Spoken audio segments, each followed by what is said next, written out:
زکوٰۃ محبت پیدا کرتی ہے، چونکہ جب تک آدمی مال نہ لگائے محبت نہیں آتی۔ پیسہ لگتا ہے تو محبت پیدا ہوتی، پیسہ نہ لگے پیار نہیں پیدا ہوتا۔ جہاں پیسہ لگاؤ گے وہاں پیار ہوگا۔ ایک صحابی نے کہا یا رسول اللہ موت سے ڈر لگتا ہے، کہا پیسے ہیں؟ کہا جی ہیں۔ کہا اللہ کے نام پہ لگا دے، جہاں پیسہ جاتا ہے وہاں دل بھی چلا جاتا ہے۔ جب تو پیسہ آگے بھیجے گا تو تیرا آگے جانے کو جی چاہے گا۔ میرا مالدار آج کل بخیل ہے، جب اللہ ناراض ہوتا ہے تو پیسہ بخیلوں کو دے دیتا ہے، جب اللہ راضی ہوتا ہے تو پیسہ سخیوں کو دے دیتا ہے۔ اللہ کے راضی ہونے کی کیا نشانی؟ پیسہ سخیوں کے پاس ہوگا۔ اللہ کے ناراض ہونے کی کیا نشانی؟ پیسہ بخیلوں کے پاس ہوگا۔ ایک ہوتا ہے بخیل اور ایک ہوتا ہے بخیل دا بھی دادا پردادا، اس کو کہتے ہیں شحیح، شح، ومن یوق شح نفسہ واما من بخل واستغنی، دونوں لفظ قرآن نے استعمال کیے ہیں۔ بخیل کو ہے جو خرچ نہ کرے، اوروں پر زکات نہیں دے رہا، اوروں پر خرچ نہیں کر رہا، اپنے اوپر بھی خرچ کرتا ہے، اپنی فیملی پر بھی خرچ کرتا ہے، لیکن اوروں کو دمڑی دیتے ہوئے خود ہی چمڑی لے جاتی ہے، اس کو کہتے ہیں بخیل۔ ایک ہے بخیل دا پردادا شحیح ہے، یہ کون ہے نصیبوں کا مارا؟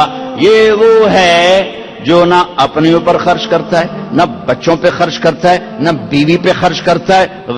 غریب تا غریب رہ گیا، وہ بیوی پترا تے بھی نہیں خرچ کریں دا، اپنے بس صرف گنی رکھتا ہے، لاکھ ہو گیا، کروڑ ہو گیا، 10 کروڑ ہو گیا، 20 کروڑ ہو گیا، 30 کروڑ ہو گیا، 1 ارب ہو گیا، 1 خرب ہو گیا، تے جا نام مراد قبر جٹھا تے پیسہ مڑ پترا دے کول۔ یہ بڑا بد نصیب ہے، یہ بڑا بد نصیب ہے جو اپنے پیسے سے بھی خود محروم ہے۔ اس سے بڑا بد نصیب کون ہوگا جو اپنی دولت سے محروم ہو؟ اس سے بڑا بد نصیب کون ہوگا جسے اللہ دے اور وہ خرچ نہ کرے؟ 82 دفعہ قرآن میں آیا ہے خرچ کرو، خرچ کرو، خرچ کرو، سخی بنو۔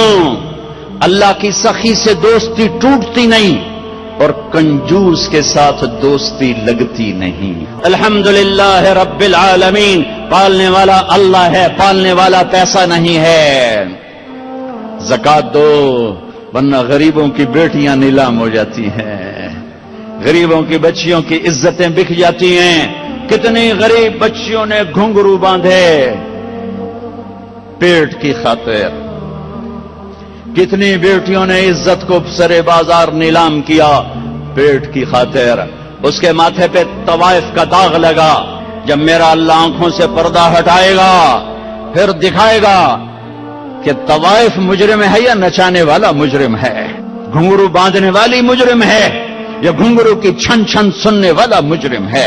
او بھائیو، مالداروں سے کہتا ہوں مال خرچ کرو، جوڑ جوڑ کے نہ رکھو۔ ویل لکل ہمزہ لمزہ الذی جمع مالہ وعددہ یحسب ان مالہ اخلدہ کلا لینبذن فی الحطمہ وما ادراک ما الحطمہ نار اللہ الموقدہ التي تطلع علی الافئدہ انہا علیہم مؤصدہ فی عمد ممددہ۔ یہ پوری صورت بخیل کو ہائی لائٹ کر رہی ہے کہ برباد ہو گیا پیسے جوڑ جوڑ کے رکھنے والا، خرچ نہ کرنے والا۔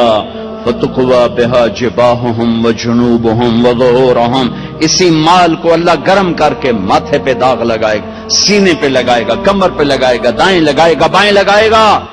مالدار بھی خرچ کرو، غریب بھی خرچ کرو، اللہ واپس کرتا ہے۔ زکات کیا کرتی ہے؟ محبت پیدا کرتی ہے۔ مال کا خرچ کرنا کیا کرتا ہے؟ محبت، معرفت، تعلق، محبت۔